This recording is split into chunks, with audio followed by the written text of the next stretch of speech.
Hey, this is Rocco with the Walker. So it has not rained here since I got back January 9th.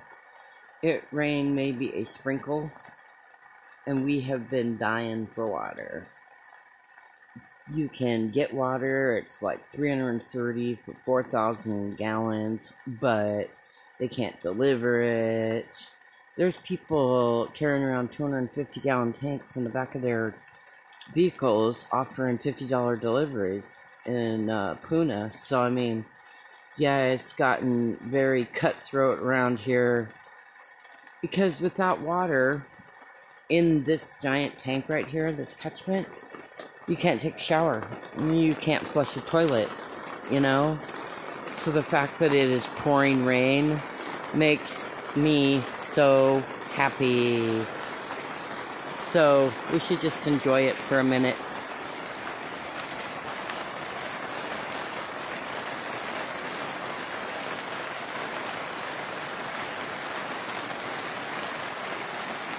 There was a couple days where we couldn't do dishes because there wasn't enough water coming in through the, you know, into the catchment.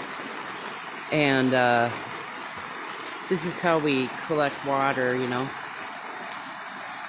Not to drink.